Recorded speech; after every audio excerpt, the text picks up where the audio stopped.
आज हम लोग देखेंगे ज्योमेट्रिक प्रोग्रेशन। ज्योमेट्रिक प्रोग्रेशन क्या होता है? डिफिनीशन है a sequence in which the ratio of any term to its just preceding term is constant throughout. मतलब क्या हुआ कि सपोज हम एक एग्जांपल से इसको एक्सप्लेन करते हैं। यहाँ पे 2, 4, 8, 16, 32 यहाँ पे एक सीक्वेंस बना। तो अभी हम लोग चेक करेंगे कि क्या ये जीपी में है कि नहीं है। तो इसमें क्या लिखा है कि a sequence in which the ratio of any term to its just preceding term is constant. मतलब जैसे कि मान लो 8 एक टर्म है और उसके जस्ट प्रीसीडिंग टर्म कौन है? 4 है। तो अगर हम 8 डिवाइडेड बाई 4 करेंगे तो कितना आ रहा है? 2 आएगा। एंड मान लो ये 32 से करते हैं। 32 का प्रीसीडिंग टर्म कौन है? 16 है। तो 32 को अगर 16 से डिवाइड कर रहे हैं तो भी 2 आ रहा है। ठीक है, तो इस वजह से हम बोल सकते हैं the given sequence is in GP. ठीक है, और जो ये रेशियो आ रहा है कॉमन रेशियो, उसको जैसे ये 2 आ रहा है ना, मीन्स इस सीक्वेंस का कॉमन रेशियो क्या हो जाएगा? 2 हो जाएगा। मतलब see R is equal to 2। ठीक है, एक और एग्जांपल लेते हैं। जैसे हम लिखेंगे 3, 9, 27, 81, 243। ठीक है, तो इसको चेक करते हैं कि क्या ये जीपी में है कि नहीं है। तो वही रेशियो वाला एक इसमें से किसी भी को लेंगे, सिवा केवल हम लोग फर्स्ट टर्म को नहीं लेंगे। ठीक है, फर्स्ट टर्म को क्यों नहीं लेंगे? क्योंकि इसके प्रीसीडिंग में कोई टर्म नहीं है, इस वजह से। ठीक है, तो इस वजह से हम लोग क्या करेंगे, फर्स्ट टर्म को छोड़ करके बाकी इधर से किसी भी नंबर को ले लेंगे। ठीक है, जैसे सपोज 81 को ही लेते हैं। ठीक है, 81 का प्रीसीडिंग टर्म है 27, तो 81 डिवाइडेड बाई 27। इसको अगर हम लोग सिंप्लीफाई करें तो क्या आता है? 9 से ये कटेगा 9 टाइम्स में, और ये 3 टाइम्स में। 3 से ये कट गया 3 टाइम्स में। ठीक है, कितना आया? 3 आया। फिर इस 27 का प्रीसीडिंग टर्म कौन है? 9 है। तो 27 डिवाइडेड बाई 9 कितना आया? 3 आया। मतलब हर केस में हम लोग रेशियो क्या देख रहे हैं? सिमिलर ही देख रहे हैं। इस वजह से हम लोग बोलेंगे कि ये जो सीक्वेंस हम लोग को मिला है वो क्या है? वो जीपी में है। ठीक है, और इसका कॉमन रेशियो कितना होगा? तो 3 होगा। ठीक है, अब हम लोग सीखेंगे nth टर्म ऑफ जीपी। ठीक है, मतलब कि nth टर्म को कैसे फाइंड करेंगे। जैसे कि मान लो यहाँ पे हमको मिला है 4, 8, 16, 32, 64 डॉट डॉट डॉट करके आगे की तरफ बढ़ेगा। ठीक है, इस सीक्वेंस में कितने नंबर हुए? 1, 2, 3, 4, 5। ठीक है, बट अगर इसी सीक्वेंस का हमको 20वां मीन्स 20th टर्म फाइंड करना हो, मतलब 20th पोजीशन पे इसी सीक्वेंस का कौन सा नंबर होगा, तो वो कैसे फाइंड करेंगे? तो उसके लिए एक एक्सप्रेशन है a n is equal to a into r n minus 1। ये क्या है? ये हमारा एक्सप्रेशन है 20th मीन्स nth टर्म को फाइंड करने का। ठीक है, इस एक्सप्रेशन पे हम वैल्यू पुट करके हम लोग क्या करेंगे, 20th टर्म या फिर कोई भी nth पोजीशन पे कोई भी नंबर हो उसको हम लोग फाइंड कर सकते हैं। ठीक है, तो इसको निकालने के लिए सबसे पहले हमको ये ए क्या है, मीन्स इसमें का ए जो है वो है हमारा फर्स्ट टर्म। क्या है? फर्स्ट टर्म है। ठीक है, आर क्या हुआ? आर हो गया हमारा कॉमन रेशियो।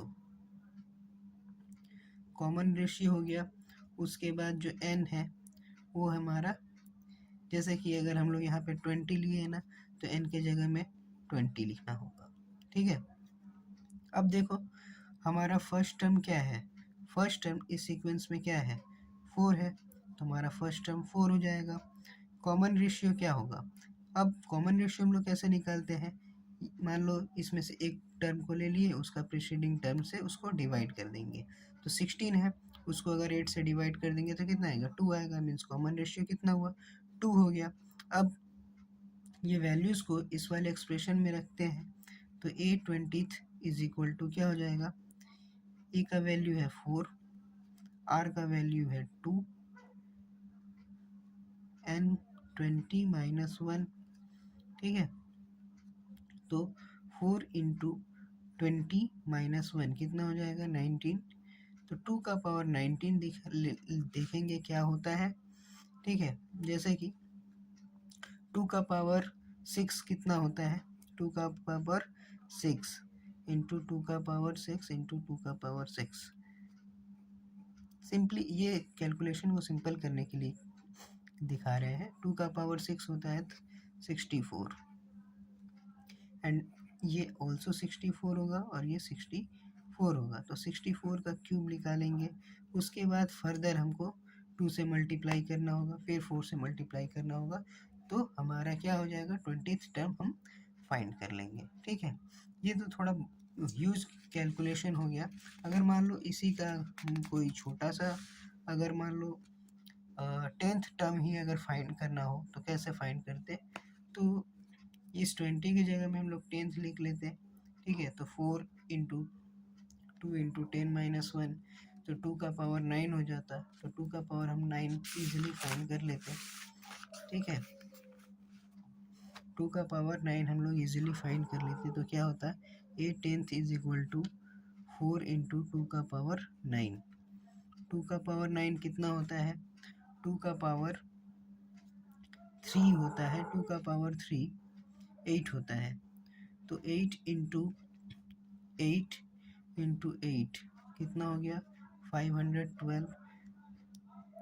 मीन्स क्या हो गया यहाँ पे, 2 का पावर 3 इंटू 2 का पावर 3 इंटू 2 का पावर 3, ये देखो 8 512 हो गया। अब 9 का बात हो रहा था ना, तो 9 हो गया 512, तो 4 इंटू 512। ठीक है, तो 4 इंटू 512 का मल्टीप्लाई कर लेंगे तो कितना आएगा, 4 2 ज़ा 8, 4 1 ज़ा 4 एंड 4 5 ज़ा 20। मतलब उस सीक्वेंस में हमारा 10th टर्म क्या होगा, 2048। अब हम लोग प्रॉपर्टी ऑफ जीपी देखेंगे। पहला प्रॉपर्टी है, if all the term of GP are multiply और divided by same non zero constant number, then the resulting sequence is also a GP with same common ratio। इसको एक example से बता देते हैं कि जैसे मान लो 2 4 8 16 32 डॉट डॉट डॉट, आगे भी बहुत सारे नंबर आएंगे इसके। तो ये क्या है, ये एक जीपी सीरीज है। कैसे पता चला, ये 8 को 4 से डिवाइड करेंगे 2 आएगा, 16 को 8 से डिवाइड करेंगे 2 आएगा, 32 को 6 से डिवाइड करेंगे 2 आएगा। मतलब common ratio always same, means ये सीरीज हो गया जीपी सीरीज। ठीक है, बट अब क्या बात आता है कि अगर इसमें हम किसी भी नंबर से मल्टीप्लाई करें या फिर डिवाइड करें, ठीक है, तो जो रिजल्टिंग सीक्वेंस होगा वो ऑल्सो जीपी में होगा और उसका कॉमन रेशियो भी क्या होगा, सेम होगा। तो सपोज मान लो हम लोग यहाँ पे 2 से ही मल्टीप्लाई कर रहे हैं। ठीक है, तो ये 4 हो गया, इसमें करेंगे तो 8, ये 16, ये 32 और ये 64। ठीक है, ये भी जीपी में होगा। क्यों, क्योंकि अगर इस 16 को उसके प्रीसीडिंग टर्म 8 से डिवाइड करेंगे 2 आ रहा है, फिर 32 को उसके प्रीसीडिंग टर्म 16 से डिवाइड कर रहे हैं 2 आ रहा है, 64 को उसके प्रीसीडिंग टर्म 32 से डिवाइड कर रहे हैं तो भी 2 आ रहा है। मीन्स ये जीपी में है और उसका कॉमन रेशियो देखो, पहले वाले में भी कॉमन रेशियो कितना आ रहा था, 2 आ रहा था, और इस वाले में भी कॉमन रेशियो कितना आ रहा है, 2 आ रहा है। ठीक है, अब अगर हम लोग क्या करें, इसको डिवाइड कर लें। ठीक है, इसी सीक्वेंस को क्या करें, डिवाइड करें। जैसे 2 को अगर हम 2 से ही डिवाइड कर रहे हैं 1 आएगा, 4 को 2 से डिवाइड करेंगे 2 आएगा, 8 को 2 से डिवाइड करेंगे 4 आएगा, 16 को 2 से डिवाइड करेंगे 8 आएगा, एंड 32 को 2 से डिवाइड करेंगे तो 16 आएगा। ठीक है, अब इसको भी चेक कर लेते हैं कि ये जीपी में है कि नहीं। तो 4 को प्रीसीडिंग टर्म 2 से डिवाइड करेंगे 2 आ रहा है, 8 को प्रीसीडिंग टर्म 4 से डिवाइड करेंगे 2 आएगा, एंड 16 को प्रीसीडिंग टर्म 8 से डिवाइड करेंगे 2 आएगा। ठीक है, मीन्स ये भी क्या हो रहा है, जीपी में है, और उसका कॉमन रेशियो कितना है, 2 आ रहा है। मतलब पहला जो हमारा प्रॉपर्टी है समझ में आया ही होगा। इसमें लिखा है if all the term of GP are multiplied or divided by same non-zero constant, then the resulting sequence is also a GP with same common difference। ठीक है, एग्जाम्पल से भी समझ में आया होगा। अब दूसरा वाला प्रॉपर्टी क्या है, the reciprocal of term of a given GP also a GP। ठीक है, रेसिप्रोकल मतलब जैसे सपोज ऊपर वाला ही अगर GP सीरीज लेते हैं 4 2 4 8 16 and 32 and so on. Reciprocal का मतलब होता है 1/समथिंग। ठीक है, जैसे इस 2 का रेसिप्रोकल क्या होगा, 1/2 होगा, 4 का क्या होगा, 1/4 होगा, 8 का क्या होगा, 1/8 होगा, 16 का क्या होगा, 1/16 होगा। ठीक है, तो इसको बोलते हैं रेसिप्रोकल, और ये भी क्या होगा, जीपी में होगा। ये जो सीक्वेंस नया क्रिएट हुआ है वो भी क्या होगा, जीपी में ही होगा। ठीक है,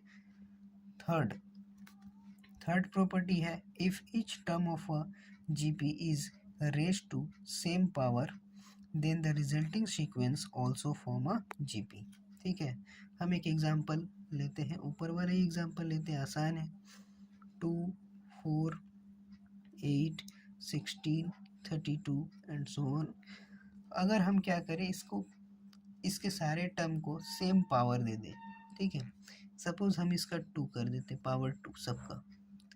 ठीक है, तो पावर 2 कर देंगे तो 2 का 4 हो जाएगा, 4 का 16 हो जाएगा, 8 का 64, 16 का 256, और 32 का 1230 समथिंग कुछ आएगा, याद नहीं आ रहा अभी। तो ये जो नंबर, ये जो सीक्वेंस फॉर्म हुआ है वो भी क्या होगा, जीपी में ही होगा। ठीक है,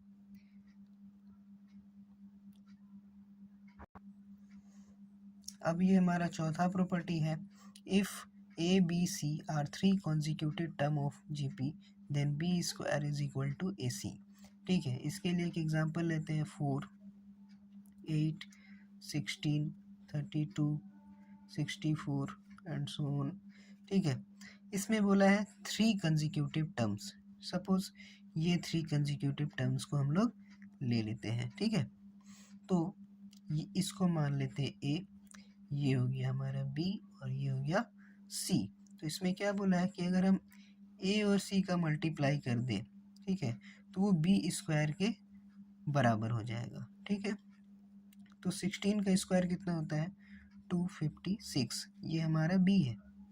ठीक है, बी स्क्वायर हो गया 256, और ए इंटू सी, ए इंटू सी क्या है, 8 इंटू 32, 8 इंटू 32, ये कितना होता है, 8 2 ज़ा 6, सॉरी 16, 1 कैरी, 8 3 ज़ा 34, और 1 256 हो गया। फाइनली देखो दोनों मैच हो गया।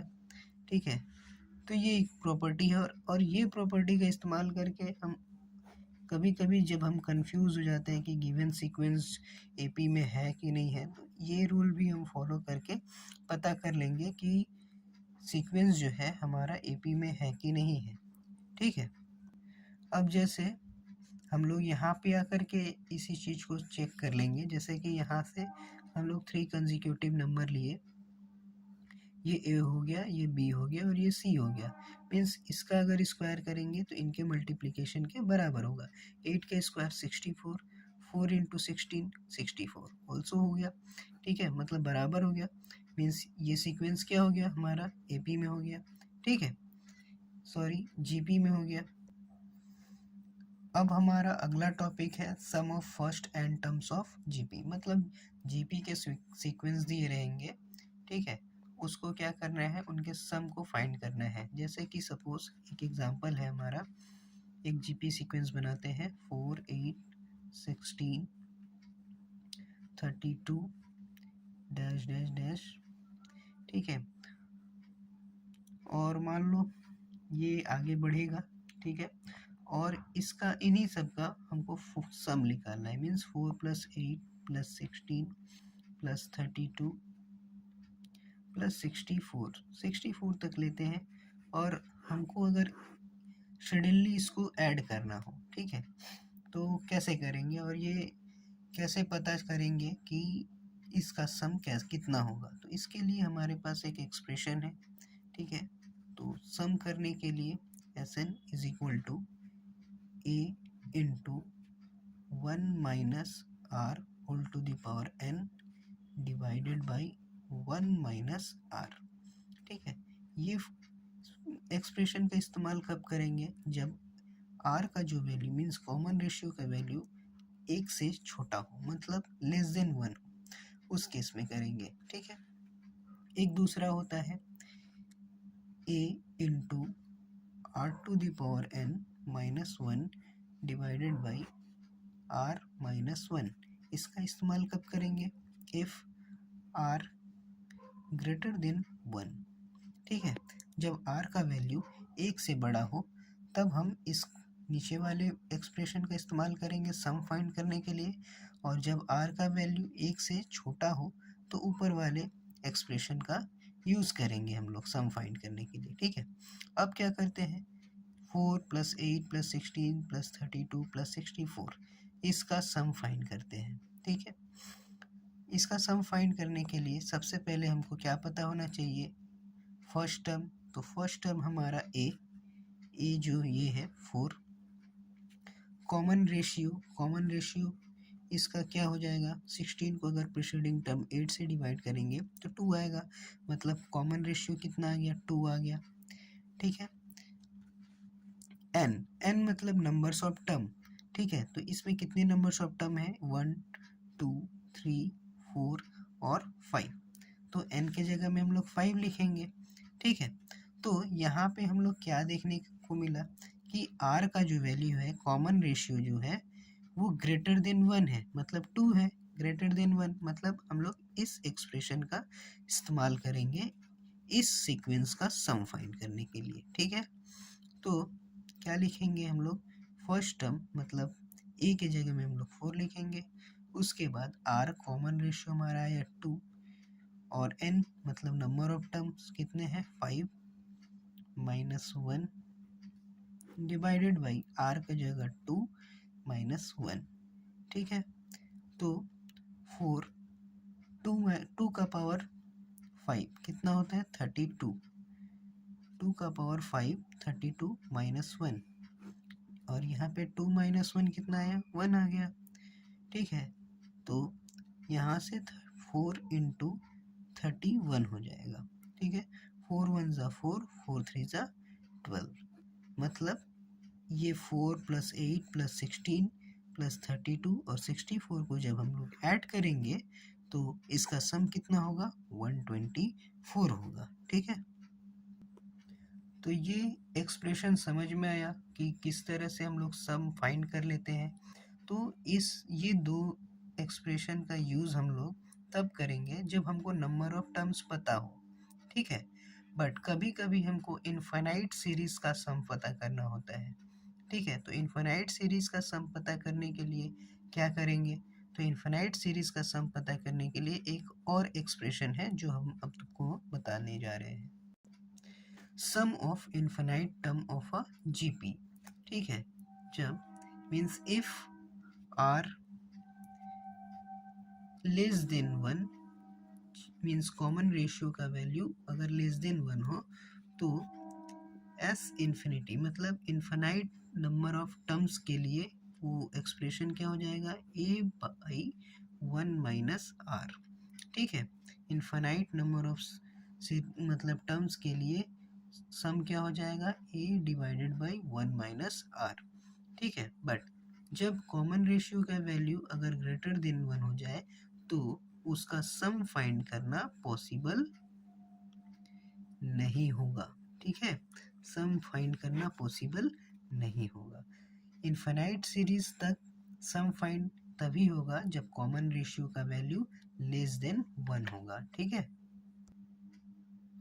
अब हमारा आखिरी टॉपिक है ज्योमेट्रिक मीन।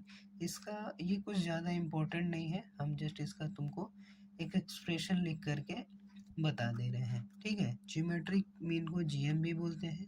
तो G is equal to under root a into b होता है। ठीक है, मतलब कि if a G and b are in AP are in GP then G जो बीच वाला टर्म है वो अंडर रूट ए बी के बराबर होगा। ठीक है, ये होता है ज्योमेट्रिक मीन। तो ओवरऑल सारा टॉपिक ज्योमेट्रिक प्रोग्रेशन का कंप्लीट हो गया है। तो यही लास्ट टॉपिक था, ज्योमेट्रिक मीन देख लेना हो जाएगा। और एक है अरिथमेटिक मीन। ठीक है, एएम जिसको बोलते हैं अरिथमेटिक मीन। तो अरिथमेटिक मीन कैसे निकालते हैं, तो arithmetic mean M is equal to a plus b by 2 होता है। ठीक है, ये अरिथमेटिक मीन के लिए है, ये ज्योमेट्रिक मीन के लिए है और ये अरिथमेटिक मीन, अरिथमेटिक ये एपी सीरीज के लिए है, ये वाला वो उस टाइम छूट गया था। ठीक है,